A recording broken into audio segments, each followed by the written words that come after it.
안녕하세요. 세남TV 이승훈 강사입니다. 이번 시간은 운해영 아이들의 특징에 대해서 상세하게 설명을 해 드리도록 하겠습니다. 보통 부모님이 또는 주위 사람들이 제일 좀 싫어하는 아이들 중에 그 부류가 운해영 아이들이에요. 다시 말해서 운해영 아이들이 우리나라에서 생활하기에 굉장히 어렵고, 지금 우리나라 교육 쪽이나 사회에서 주도권을 가지고 있는 사람들이 많이 잔해형 사람들이기 때문에 당연히 운해형 사람들을 많이 싫어할 수가 있어요. 각 나라별로 운해형 사람들이 우세인 나라들이 있고 잔해형 사람들이 우세인 나라들이 있어요. 근데 특히 이 권력을 많이 가지고 있는 이런 나라 시스템에서는 잔해형 사람들이 거의 다 권력을 가지고 있기 때문에, 그러니까 우리가 일상 얘기하는 사자 직업들이 거의 다 잔해형 사람들이 가지고 있어요. 그래서 당연히 그와 반대되는 성격을 가지고 있는 운해형 사람들을 싫어하게 되어 있는 거예요. 그래서 이런 아이들 같은 경우도 0세 때부터 커가면서 한 7세 전까지 많은 잔해형 사람들에 의해 가지고 많은 구박을 받고 많은 스트레스를 받고 마음에 들지도 않는, 하고 싶지도 않는 이런 학업 공부, 이런 것들에 의해 가지고 굉장히 많이 스트레스를 받아요. 그리고 보통 운해형 아이들은 이렇게 산만하기 때문에 부모님들이 또 그런 걸 싫어하잖아요. 그래서 너무 강압적으로 하기 때문에 아이들이 그거에 대한 반항심 같은 게 더 세질 수가 있고, 너무 세게 훈육을 하거나 이럴 때는 아이들이 자존감을 많이 해칠 수가 있어요. 그래서 너무 소극적인 아이로 자랄 수가 있어요. 그래서 기본적인 운해형 아이들 특징에 대해서 상세하게 설명을 해드리도록 할게요. 운해형 아이들 같은 경우는 기본적으로 주의가 지저분해요. 그러니까 좀 많이 산만하고 한 가지 일에 집중을 못하고 이런 편이에요. 왜냐면은 운해는 자네랑 다르게 굉장히 많은 정보가 들어와요, 한 번에. 그렇기 때문에 항상 머릿속이 복잡해요. 자네형 아이들은 머릿속이 항상 깔끔해요. 그렇기 때문에 그게 주위 상황과 같이 비교가 되니까 깔끔해지는 거예요. 주위가 지저분하면은 본인 할 일을 못해요. 하지만은 운해형 아이들 같은 경우는 자기 주변 반경 1m만 깨끗하면 돼요. 그 외에는 자기가 주로 쓰는 물건들을 바로 자기가 손으로 집을 수 있는 위치에다가 다 놔둬요. 그리고 그것을 치우는 것도 굉장히 싫어해요. 누군가 자기 물건을 만지는 것 자체도 굉장히 싫어하고요. 그래서 굉장히 주변이 좀 지저분하고 그렇게 보이니까는 주위에서 보기에는 굉장히 산만해 보일 수도 있어요. 또 듣기, 말하기, 읽기, 쓰기, 이 네 가지 순서로 언어가 발달이 되는데, 이 듣기, 말하기 이 자체도 자네 아이들보다는 조금 느릴 수가 있어요. 그래서 듣기로 인해 가지고 수많은 정보들이 머릿속에 가득 차 있어야지만은 말을 할 수가 있는데, 말을 하는 것도 자네의 논리력에 관련돼 있어요. 언어 관련된 게. 그렇기 때문에 말을 해도 좀 자네 아이들보다 늦거나, 아니면은 말을 할 때도 조금 어눌하게 하거나, 아니면은 또박또박 말을 잘 못해요. 그리고 논리정연하게 말을 잘 하지도 못해요. 또 읽기 쓰기, 그러니까 우리가 보통 모국어를 읽기 쓰기를 할 때, 그러니까 우리나라 같은 경우는 한글이죠. 한글을 읽기 쓰기를 할 때는 먼저 잘 말을 하는 아이들이 한글도 일찍 배워요. 듣기 말하기가 돼야지만은 읽기가 가능한 거예요. 또 쓰기가 가능하고. 근데 말 자체도 제대로 의사표현을 할지도 모르는 애들이 나중에 한글을 일찍 배우려고 그러면 오히려 거기에서 스트레스를 받고 역현상이 일어날 수가 있어요. 학습장애 같은 거. 우리나라 같은 경우나 아니면 교육 선진국이 아니라 그냥 일반 선진국들 같은 경우는 다시 말해서 그냥 교육 후진국이에요. 우리나라 같은 경우도 좀 강제로 많이 공부를 해서 그러긴 하는데, 뭐 상위 몇 퍼센트만 빼고는 나머지는 제대로 고등학교 때까지 공부도 막 제대로 안 했을 거란 말이에요. 그 상위 몇 퍼센트 있는 사람들이 이제 굉장히 머리가 좋은 것 뿐인데, 언어를 보통 읽기 쓰기를 하는 게 만 7세가 넘어서부터 정상적으로 가능한데, 우리나라 조기 교육 현실상 보통 그걸 빨리 한단 말이에요. 그래서 운해 아이들이 정상적이긴 한데 상대적으로 잔해 아이들에 비해 가지고 운해 아이들이 느려 보여요. 운해 아이들이 원래 정상인데. 그거를 강제로 자네 아이들하고 맞추고 비교하고 이러다 보니까는 또 부모님들에 대한 그 자존심? 아, 우리 아이는 다른 애들보다 못해. 이런 것들. 그런 자존심들 때문에 아이들한테 굉장히 스트레스를 주고 이 잘못된 영향을 끼칠 수가 있단 말이에요. 가뜩이나 우리 아이들은 공부하기도 싫어하는데 거기에다가 또 이렇게 남하고 이렇게 비교를 하면서 스트레스를 준단 말이에요. 그래서 우리 아이들 같은 경우는 이렇게 읽기 쓰기가 자네 아이들보다 굉장히 느리고 보통 학교 갈 때 전후로 해가지고 그때 한글을 읽기 시작을 하는 애들이 굉장히 많아요. 하지만 이게 원래 정상이라는 소리예요.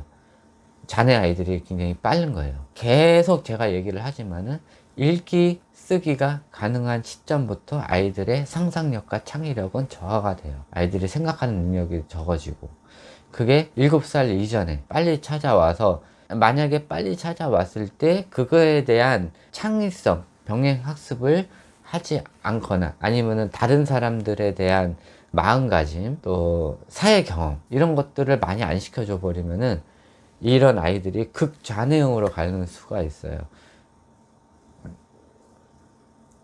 뭐 공부는 잘하겠지만은 그와 반대로 사회생활이나 아니면은 인간관계 이런 것들이 굉장히 낮아질 수가 있어요. 한글을 읽기 시작한 이후부터 수계산도 그때 정도 돼야 아이들이 가능해요. 그리고 이 운의 아이들은 개념을 배워야 계산을 할 수가 있어요. 수학뿐만 아니라 여러 가지 다른 과목들도 이 개념을 알아야 그거에 대해서 외울 수도 있고 이해를 할 수가 있어요. 자네 아이들하고는 다르죠. 자네 아이들은 개념을 몰라더라도 이 외우는 능력이 굉장히 뛰어나기 때문에 무조건 일단 외우고 봐요. 그런데 운의 아이들은 이거를 왜 배워야 되는지, 이게 뭔지, 머릿속으로 이에 대한 게 그려져야 그거에 대해서 배울 수 있는 기본이 돼요. 항상 운해에서는 웬만한 정보가 가득 차 있어야 처리를 할 수가 있는 거예요. 그래서 정보 입수 능력을 굉장히 중요시해요. 운해 사람들은. 근데 이 정보라는 게 경험 정보든 아니면 전반적인 내용들 이런 것들을 알아야 되고, 자네 사람들은 그에 대한 세밀한 내용들을 먼저 알아야 진행을 할 수가 있어요. 다시 말해서 이건 많이 들어봤을 거예요. 자네는 나무에서 숲, 그 다음에 운해는 숲에서 나무예요. 배우는 순서가 다른 거예요. 자네는 1부터 10까지 차근차근 배워야 돼요. 그래서 이 외국어를 배울 때도 이 자네 사람들은 ABCD를 배우고 단어를 배우고 단어 읽는 법을 배우고 파닉스를 배우고 문장을 배우고 그 다음에 나중에 독해를 좀 하다가 맨 마지막에 회화 단계를 넘어가요. 하지만은 운해 사람들은 또 운해 아이들 같은 경우는 회화, 그러니까 듣는 거 이런 것들이 웬만큼 돼야 그 다음에 이거에 대한 문법을 스스로 깨우치게 돼요. 그리고 본인이 답답하니까 그때부터 단어를 외우기 시작을 하고 말이 다 되고 난 다음에 그 다음에 이제 쓰기 단계가 들어가요. 그러니까는 완전히 자네랑 운해랑 배우는 방식이 다른 거예요. 숫자도 자네 아이들 같은 경우는 그냥 뭐 1 더하기 1은 2 이렇게 해버리면 나중에 아이들이 이거를 수에 대해서 아는 게 아니라 그냥 외워요. 아이들이 외우는 능력이 뛰어나기 때문에 외워버려요. 하지만은 운의 아이들은 왜 1 더하기 1이 왜 2가 되는지에 대해서 그걸 설명하는 데만 한 6개월이 걸려요. 그래서 다 가르쳐 놨으면은 또 빼기 하는데 왜 빼기 하는데 이렇게 해서 이렇게 되는지를 또 한 몇 개월 정도 가르쳐야 돼요. 그리고 또 10자리 넘는 더하기 할 때 되면은 또 고생을 해요. 또 곱하기 할 때 또 고생하고, 이거를 개념 학습에 관련된 거를 할 줄 아는 사람이 없어요. 거의. 선생님들도 그렇고. 왜 1 더하기 1 하면 2라고 그냥 알려주면 그대로 하지. 왜 이게 개념이 필요하냐. 라고 느낄 수가 있어요. 왜? 자네 사람들은 그런 생활을 안 해봤기 때문에 몰라요. 하지만은 운의 사람들은 본인이 그렇게 겪어왔던 걸 알기 때문에 운의 사람들이 운의 아이들을 가르칠 때는 이해를 해요. 근데 문제가 우리나라에 있는 선생님들 아니면 교육자들이 거의 다 좌뇌 타입이라는 거예요. 그래서 이렇게 못 알아듣는 운의 타입 아이들을 싫어하고 버려버려요. 그래서 운의 타입 아이들이 학교를 가면은 제대로 적응을 못하고 학습을 못하는 이유가 모든 학습 시스템이 좌뇌에 맞춰져 있기 때문에 운의 아이들이 거기에 적응을 못하고 보통 3학년 되면은 학습 장애가 일어나고 학습을 할 수 없는 상태가 돼요. 그리고 시험 문제 자체도 몽땅 다 단답형이기 때문에 운의 아이들은 생각하기에 아 이것도 이것도 답이 될 것 같은데 라고 하지만은 답은 정해져 있어요. 학교 시험에서는. 그렇기 때문에 운의 아이들이 생각한 답하고 학교에서 요구한 답하고 다르기 때문에 틀려서 오는 거예요. 그래서 운의 아이들이 학교에 맞지가 않아요. 그리고 한 가지에 대한 집중력이 자네 아이들은 보통 30분에서 1시간 정도 앉아서 할 수가 있는데 운의 아이들은 막 5분에서 10분 정도예요. 그것도 제대로 앉아서 하는 것도 아니고 뭐 공부를 하면서 아니면 어떤 거를 하면서 옆에 참견하고 또 저 뒤에 가서 물 먹고 오고 또 저쪽 참견하고 머릿속으로는 딴 거 생각하고 이렇게 하면서 막 산만하게 해요. 뭐 자네 사람들이 보기에는 그게 산만하다 느낄 수가 있는데 이 운의 사람들한테는 이걸 보고 분산력 또는 스위치 태스킹 능력이라고 그래요. 그래서 한 번에 여러 가지 일을 하는 능력을 키우는 거예요. 자네 사람들은 한 번에 한 가지 일을 하는 능력, 운의 사람들은 한 번에 여러 가지 일을 하는 능력, 이 여러 가지 일에 대한 이 집중 시간을 처음에 5분이었는데 나중에 10분이라 그러면은 이 동시에 여러 개. 그러니까 예를 들어서 10가지 일을 시켰어요. 그러면은 자네 사람들은 1번이 끝나야 2번을 하고 2번이 끝나야 3번을 해요. 이게 다 끝내지 못하면은 4번 일에 넘어갈 수가 없어요. 왜? 불안하니까. 그래서 빨리빨리 병이 생기는 거예요. 하지만 운의 아이들은 요막 집중력이 본인이 낮기 때문에 한 가지 일을 하다가 지겨워. 그러면은 요거랑 완전 다른 타입의 일을 해가지고 기분 전환을 해요. 그래서 요거 조금 하다가 웬만큼 돼요. 그러면은 또 다른 거를 또 해요. 또 요거 하고 했다가 다시 또 돌아가서 요거 했다가 해가지고 완료를 져요. 그러니까는 지겨움이 없는 거예요. 일을 하면서. 그리고 하다가 뭐가 없으면은 이건 이따가 체크. 그래서 또 딴 거 하고 또 딴 거 하고. 그러니까는 결정적으로 보면은 10가지 일을 하더라도 자네 사람들은 뭐가 안 되면은 그거에 대해서 진행을 못 하고 있지만 운의 사람들은 그거 외에 다른 거를 할 수 있는 이 순간 대처 능력 이런 것들을 여러 가지 일을 하면서 키울 수가 있는데 뭐가 중요하냐면은 이 집중력에 대한 한 가지 집중력도 운에 나타나요. 근데 그 집중력이 좌뇌의 800%예요. 그래서 자네 사람들이 1시간 집중을 할 수 있는데 운의 사람들이 어떤 거에 대해서 관심을 보이고 이거를 해야 되겠다가 마음만 딱 먹기 시작을 하면은 좌뇌 사람들의 800% 집중력이 나타나게 돼요. 그래서 가끔 보면은 어린 아이인데 본인이 마음에 드는 거 할 때는 엉덩이 뛰지도 않고 앉은 자리에서 3시간, 4시간 하는 아이들이 있어요. 근데 공부만 하라 그러면 10분, 5분 이 정도 하고 막 안 한다고 그러고 막 그러다가 또 좋아하는 걸 할 때 되면 또 앉아서 일어나지를 않아요. 이런 아이들 보면은 부모님이 또 불안해해요. 우리 좀 문제가 있는 거 아닌가 이렇게 생각을 하는데 그건 아니에요. 이 분산 집중력이 모여서 본인이 하고 싶은 거에 대한 열정이 딱 생겨버리면은 이 분산 집중력이 한 번에 싹 모여가지고 그거에 폭발적인 에너지가 나오게 돼요. 그리고 운의 아이들은 자네 아이들하고 다르게 에너지가 굉장히 많아요. 이 뇌를 쓰는 에너지. 그러니까 보통 뇌가 인간 신체에서 쓰는 에너지의 20%를 쓰고 있는데 나머지 80%를 신체에서 안 쓰고 있다 그러면은 그거에 대한 스트레스, 불만이 나오게 되는 거예요. 그런데 그거를 몽땅 다 뇌로 끌어올리는 거예요. 그 집중력을. 그러다 보니까는 엄청난 에너지가 뇌에 쏘이게 되고 그거에 대해서 집중력이 엄청나게 많이 나오게 되는 거예요. 그리고 여러 가지 일을 동시에 할 수 있기 때문에 한 가지 일만 집중적으로 파는 자네형과 달리 여러 가지 일을 생각할 수 있고 여러 가지 일을 처리를 해야 되는 이 대기업 CEO들이 보통 운의 타입이에요. 그리고 한 가지 일의 전문가들, 검사, 판사, 변호사, 의사 뭐 이런 사람들 보면은 뭐 배우기는 1학년 때 다 배우지만 2학년, 3학년 넘어가면서 자기 전공 분야를 살려가지고 한 가지 일에 집중을 하잖아요. 한 가지 분야에 집중을 하고, 운의 사람들은 이것도 할 줄 알고 저것도 알고 웬만한 거는 다 건드려요. 또 호기심이 또 많기 때문에, 또 그러기 때문에 동시에 여러 가지 일을 하더라도 어려움이 없고, 본인이 뭐를 하고 있는데 야 뭐 좀 해줘 그러면은 자네 사람들 같은 건 나 뭐 하는 거 안 보여? 이렇게 얘기를 하지만은, 운의 사람들은 잠깐만 기다려 그러면서 자기 하던 일을 대충 마무리를 딱 짓고 뭐 할까 도와주고, 이런 식으로 그런 능력이 있어요. 그리고 운의 사람들은, 또 운의 아이들은 생각하고 또 창의력 내고 그런 걸 되게 좋아해요. 그래서 그림 같은 거 그리라고 그러면은 생각지도 못한 그림들을 그리고 머릿속에 있는 걸 최대한 상상력을 살려서 그리고, 그렇기 때문에 운의 아이들 같은 경우는 굉장히 기발한 아이디어 같은 걸 많이 내는데, 아이가 이런 생각을 하고 이런 걸 얘기를 해주면은 그거를 맞부딪혀 가지고 부모가 같이 대화를 해줘야 되는데, 보통 6살, 7살 넘어가면 쓸데없는 소리 하지 마. 얘는 맨날 이상한 소리만 해. 이렇게 얘기를 한단 말이에요.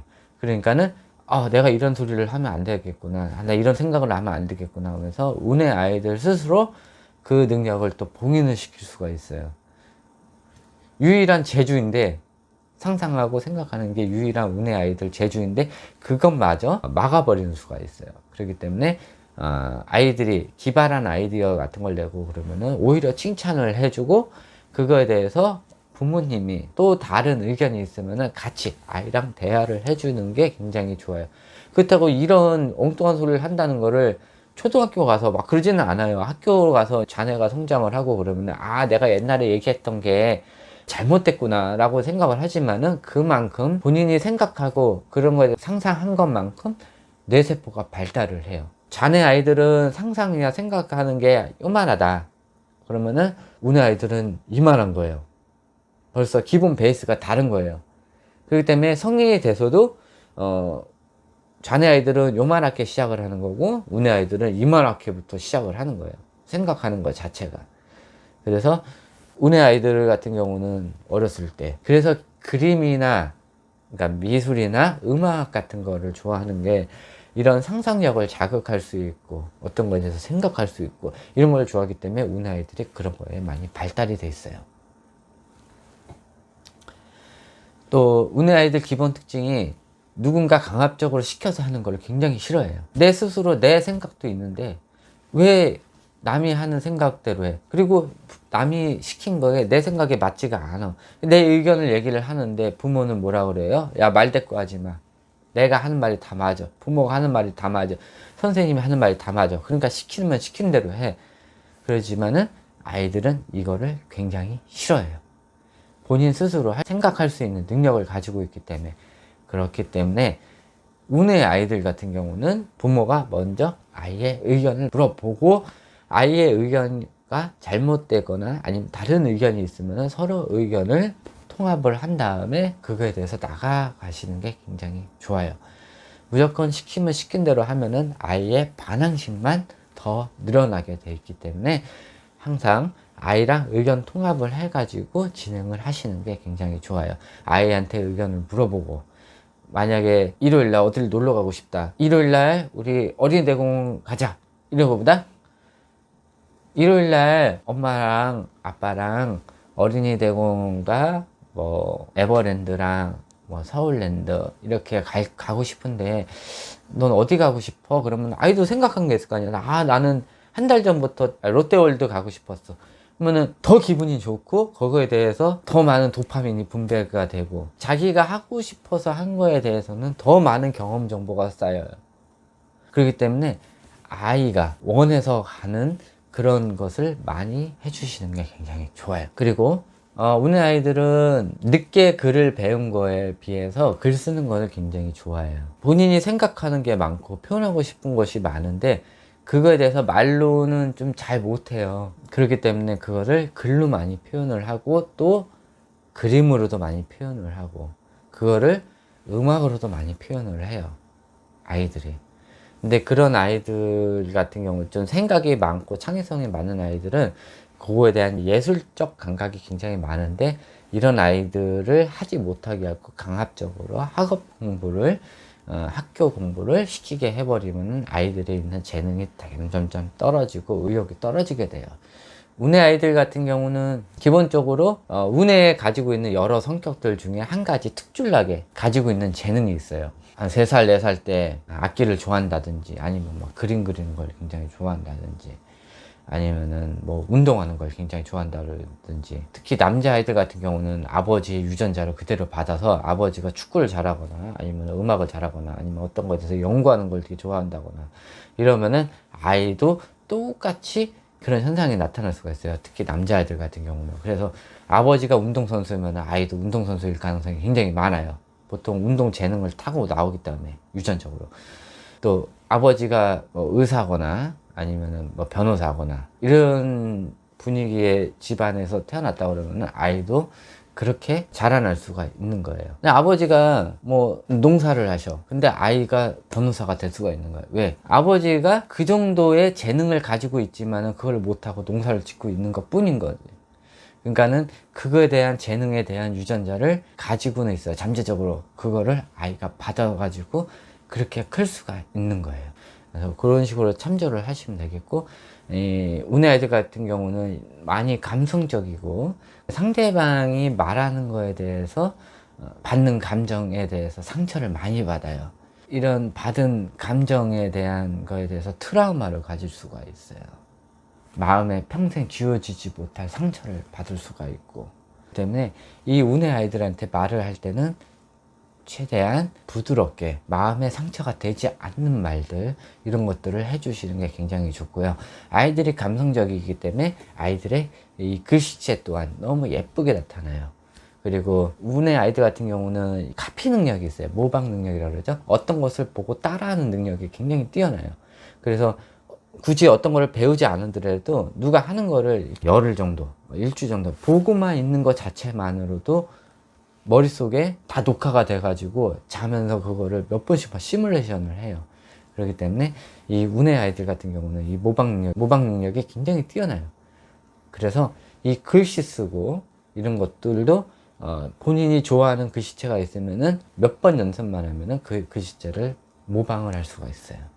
자네 아이들하고 다르죠. 자네 아이들은 한 가지 글씨체를 그대로 가져가면서 변화를 하는 타입이지만은 운의 아이들 같은 경우는 본인이 좋아하는 글씨체가 있다 그러면은 조금만 연습하면은 그 글씨체를 그대로 모방 카피를 할 수가 있어요. 제가 이번 운해 조금 강의를 좀 길게 했는데 이 운해가 굉장히 중요해요. 우리나라에서 많이 좀 스트레스를 받고 많이 낙오가 되고 많이 도태가 되고 그런 걸로 인해서 많이 병이 생기고 학교 가서 문제도 생기고 ADHD든 틱장애든 이런 것들이 나타나는 아이들이 보통 운의 아이들인데, 이 강압적인 교육과 강압적인 말들, 정서적 학대 이런 것들로 인해 가지고 아이가 많이 망가져요. 그래서 이 운의 아이들 같은 경우 제가 좀 중요하게 해가지고 좀 길게 했어요. 이거 말고도 더 많고요. 제가 나중에 뇌과학 쪽에서 이 극좌형하고 극우형의 문제점에 대해서 제가 또 따로 설명을 할 거예요. 그래서 요거에 대해서 이제 또 강의 이제 끝내고요. 다음번에는 자네형 아이들 학습법, 운해형 아이들 학습법에 대해서 제가 간략하게 설명을 해 드리도록 할게요. 이것으로 강의 끝마치고요. 다음번 강의에서 뵙도록 하겠습니다. 네, 감사합니다.